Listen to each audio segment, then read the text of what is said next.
Todos y todas, vamos con el caso número 11 y esta es una lesión bastante atípica que solo me he encontrado dos veces en mi vida y que bueno, en la literatura no está demasiado descrita y que compartiéndolo con diferentes compañeros también es un caso que cuesta ver y bastante atípico, pero bueno, muy bonito y veréis que muy visual en la ecografía, así que vamos a ello. Os presento los casos porque son dos. Entonces, hay similitudes entre los dos y peculiaridades en cada uno, pero bueno, más o menos lo voy a presentar como si fuese uno, los dos. Entonces, estos son un paciente jugador de fútbol de 23 años y un jugador de rugby de 26 años. Acuden a consulta a la semana del evento de la lesión y uno de estos nos lo derivó nuestro amigo Gorka, que ya sé que es un seguidor de todos estos vídeos y que le mando un abrazo desde aquí, ya sabrá a quién me refiero. Y bueno, acuden a consulta a la semana del evento de la lesión. Y el mecanismo de lesión en ambos fue el mismo. Era un jugador tanto de fútbol como de rugby muy rápido que estaba en pleno sprint cuando en un momento, pues, o por un choque con el rival o una inestabilidad por el terreno, pues generaron un mecanismo de inversión en ese momento que estaban en alta velocidad, ¿vale? Pero siguieron corriendo. No fue una inversión donde te das un esguince de tobillo y te caes al suelo. Tuvieron un dolor súbito agudo en la cara lateral proximal de la pierna, es decir, cerca de la cabeza del peroné, y cierta incapacidad para seguir corriendo, pero al caminar estaban bastante normal. El siguiente día el dolor era en la cara lateral de la pierna, tenían una leve cojera, ¿vale? Si les ponías a trotar, imposible. Y repito, dolor cara lateral de la pierna, sobre todo proximal y sin dolor en la cara lateral del tobillo, a nivel retromaleolar, ni en la zona de la articulación tibio-peroneo astragalina no había ningún tipo de dolor, tampoco en la rodilla ni en la parte medial de la pierna. Entonces, cuando hicimos la exploración física, acudieron andando normal, vimos un dolor claramente definido en la zona que ya os digo, o que se marca en esta zona del trigger point de Travel Simmons, ¿vale? Pongo esta imagen porque más o menos era la zona, ¿no? En esta X y en esta zona roja. Dolor a la palpación en esa zona y al andar rápido, dolor al estirar, ¿vale? En maniobras de inversión pasiva y al estiramiento de los peroneos, bastante dolor. En ese momento generar la eversión activa incapacitante, o sea, no podían generar esa contracción contrarresistida. Tampoco les dolía, como os decía, a nivel retromaleolar por debajo. Y todos los test ligamentosos de tobillo eran negativos. El heel raise test también y el hop test tampoco era positivo, aunque generaba cierto disconfort en la zona lateral. Entonces, vamos un poco primero con anatomía. Sabemos que peroneos tenemos dos. Bueno, luego está el tertius, el tercero, que no lo vamos a incluir porque no es siempre, es inconstante, ¿vale? Entonces no lo vamos a incluir en este momento. Y tendremos al peroneo largo, que nace, se origina en la cabeza y en el tercio proximal del peroné y en el tabique intermuscular lateral. Y el peroneo corto, disculpa, que irá más profundo y que se origina en los tercios medio y distal de la diáfisis del peroné.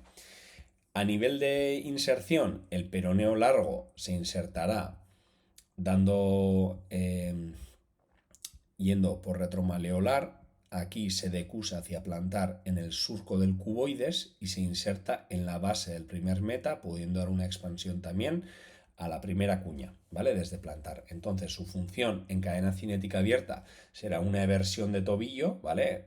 Trabaja en la estabilidad, en plano de estabilidad lateral, pero a nivel de cadena cinética cerrada, cuando estamos apoyados, también lo que hace es una flexión plantar de la base del primer meta para controlar que luego el mecanismo de Windlass sea más eficiente.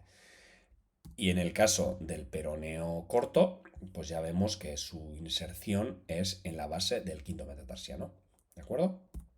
Entonces, una vez explicado un poco la anatomía, vamos a ver esto cómo se ve en eco. Entonces vamos a hacer diferentes cortes estáticos desde proximal hacia distal, iremos viendo la imagen. En esta imagen lo que veis esto es la diáfisis del peroné. Aquí tenemos ya el vientre del peroneo largo, una aponeurosis intramuscular muy bien marcada aquí y con aquí el nervio peroneo superficial. Repaso. Sabemos que el nervio peroneo nace del ciático, ¿vale? A unos 8 centímetros proximal a la rodilla. El nervio ciático se divide en nervio tibial y nervio peroneo común, o ciático popliteo externo, como se decía en la nomenclatura más antigua. Pero bueno, el nervio peroneo común, una vez pasa por por detrás de la cabeza del peroné y se mete hacia el compartimento lateral, ahí pasa a dividirse nervio peroneo superficial y profundo. ¿De acuerdo? Entonces, el nervio peroneo superficial, que será el que queda en este compartimento y el que vemos aquí, va a ser el que nos da la inervación del peroneo corto y peroneo largo, y luego nos da toda la inervación sensitiva de toda la zona lateral de la pierna y del dorso del pie, del empeine, excepto el primer espacio intermetatarsiano, ¿vale? El primer espacio entre los dedos. Y ya veremos con qué ramas, ¿vale? Que son las ramas cutáneas. Y luego el peroneo profundo, que ya al dividirse del peroneo superficial, este sí ha atravesado el tabique intermuscular y se ha dirigido al compartimento anterior, ¿vale? Y ahí da la inervación al tibial anterior, al extensor largo de los dedos y al extensor propio del hallux. Y también luego baja hacia el pie, al lado de la arteria tibial anterior, que luego se convierte en pedia, nos da también inervación al extensor corto de los dedos o al pedio, ¿vale? Y luego nos da la inervación sensitiva, bueno, de todo lo que es la zona a nivel de sensibilidad de periósteo, de huesos y demás, y articulaciones del dorso del pie, pero luego la inervación sensitiva nos la suele dar en la comisura del primer espacio entre los dos dedos, ¿vale? Justo en la parte en la que en el dorso no nos la da el peroneo superficial. Entonces, vamos a ir viendo, como os decía, esto es el peroneo largo a nivel proximal a esta altura. Si vamos bajando, ya en el tercio distal veremos ya un peroneo que se ha convertido ya en tendón, peroneo largo, y un peroneo corto que está a medias, músculo por aquí y tendón del peroneo corto por aquí, diáfisis peronea. Ahí tenemos, luego en dinámico lo veremos mejor. Aquí tenemos un vídeo desde proximal hacia distal. Es bastante difícil de valorar cuándo lo que está en superficial es peroneo corto y cuándo es peroneo largo, y cuándo lo de abajo es peroneo corto, porque la aponeurosis que los diferencia no se distingue. Entonces, al principio del vídeo vemos solo un vientre del peroneo largo con esa aponeurosis intramuscular que tiene, ¿vale? Que luego se va a convertir en el tendón distal, lo veremos. Y llega un momento en el que el peroneo corto nace por debajo en una manera que no se puede observar. Pero bueno, aquí vemos que peroneo largo ya va generando su tendón y todo este vientre es peroneo corto. Lo que os decía, el nervio peroneo superficial que se queda ahí a nivel profundo. Y aquí vamos a ver este vídeo, se ve perfectamente toda la división. Entonces, antes de darle al play, esto es la cabeza del peroné y aquí tenemos el nervio peroneo común, ¿vale? Esta musculatura pues será el gemelo externo o el... No, esta es la cabeza corta del bíceps femoral, ¿vale? Cuando pulsamos aquí, aquí vemos como el nervio pasa hacia lateral por aquí, sigue siendo esto el nervio peroneo superficial, sigue por debajo de la musculatura y aquí ya se va a empezar a hacer más superficial hasta que aquí a este nivel, ¿veis? Atraviesa la fascia profunda, la fascia cruris, justo aquí, y a partir de ahí ya se convierte en los nervios cutáneos, el nervio cutáneo dorsal medial y nervio cutáneo dorsal intermedio, que ese es el típico que cuando hacemos una inversión de tobillo, al lado del maleolo peroneo podemos ver ese cable de nervio, que es de los pocos que se ve en la anatomía desde superficial, pues es ese nervio. Entonces os pongo otra vez la imagen. Os he dicho mal, además, esto es la tibia y un poquito más abajo, ahora esto es la cabeza del peroné y aquí el nervio se ha dividido en dos. Aquí se ve cómo pasa todo esto a nivel profundo. Todo esto es el nervio peroneo superficial, que si vamos bajando todavía está profundo, y cuando estamos ya un poquito más distales, aquí es difícil de verlo, pero otra vez ya lo tenemos aquí, y en este momento atraviesa la fascia cruris, como hemos dicho, justo ahora, y ahí pasa a ser un nervio cutáneo, ¿vale? Con esas dos ramas. Perfecto. Si seguimos un poco más abajo, esto ya es una imagen retromaleolar, un poco más abajo, donde vemos peroneo largo y peroneo corto con un poquito de músculo por aquí. Aquí tenemos a nivel retromaleolar la imagen con los dos tendones y el maleolo. Aquí ya estamos un poquito más abajo, ya en el pie, donde tenemos el tubérculo calcáneo diferenciando a los dos tendones. Y aquí vamos a ver los retináculos, porque a nivel retromaleolar tenemos el retináculo peroneo super proximal, que es el que nos viene de aquí a aquí y se nos inserta a base de un fibrocartílago triangular al peroné.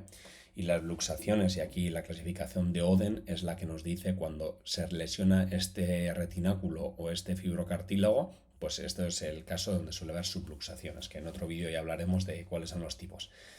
Subluxaciones o luxaciones, ¿vale? Que también se pueden salir por completo. Uno de los casos famosos fue un esguince del jugador del Real Madrid en aquel tiempo, Gareth Bale, que se le luxaron ambos peroneos y le tuvieron que hacer una cirugía, ¿vale? Nosotros hace no mucho también tuvimos un escalador y le pasó lo mismo y le tuvieron que reanclar esto al hueso para que no se luxasen.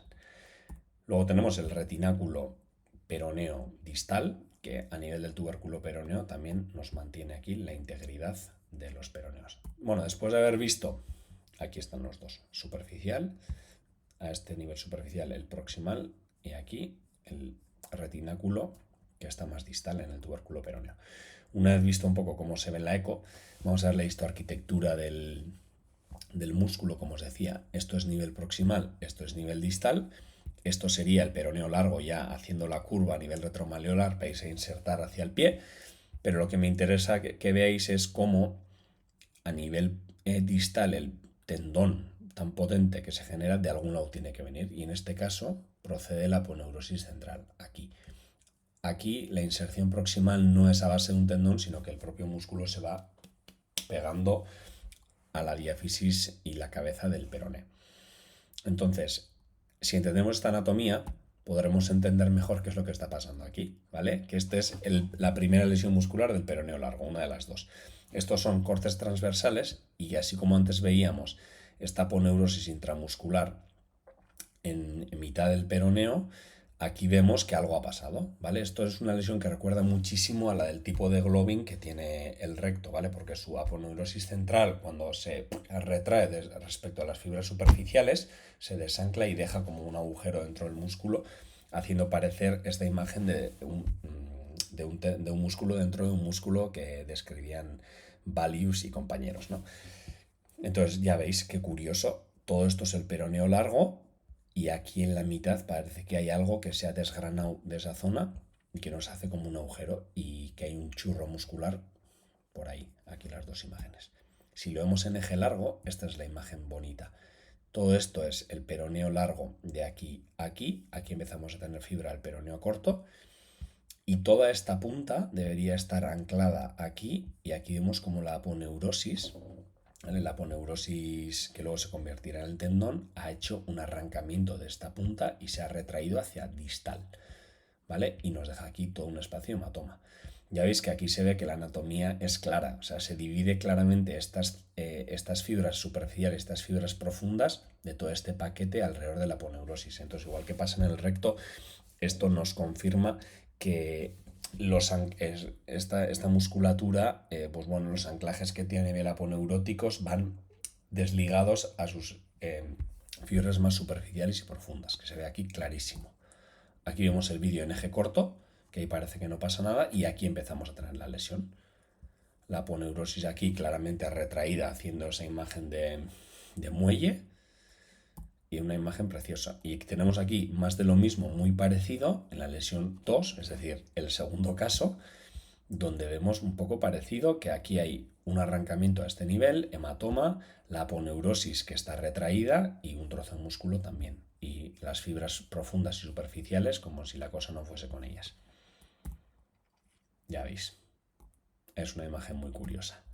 Y en eje corto, pues una imagen parecida. ¿Vale? Entonces, si algún día veis la aponeurosis, como está ahí ya bien engrosada y bien retraída, hecha como una culebra hacia atrás. Si algún día os encontráis con esta imagen, pues bueno, me alegraré de que os acordéis de esto porque son muy visuales. Entonces, al principio igual podemos dudar de qué está pasando si vemos por primera vez, pero luego vemos que los patrones son prácticamente iguales en las dos. Ojalá podamos ver alguna más y ya la publicaremos, pero hasta el día de hoy es lo que tengo. Y aquí está otro vídeo, ¿vale? Muy curioso. Y aquí os voy a hacer una panorámica donde se ve cómo viene la aponeurosis recta y aquí cómo está ya serpenteada hacia distal por este arrancamiento desde aquí. Y esto a nivel de esquema sería, si en panorámica vemos el músculo así, en eje largo, y lo ponemos en este esquema, pues la lesión sería algo así. Yo creo que así lo entenderéis perfectamente. Entonces aquí os dejo por si acaso la bibliografía que he consultado para apoyarme en esto. Y como siempre, muchas gracias por vuestro interés y atención. Y aquí me quedo preparando el siguiente caso clínico. Un abrazo a todos.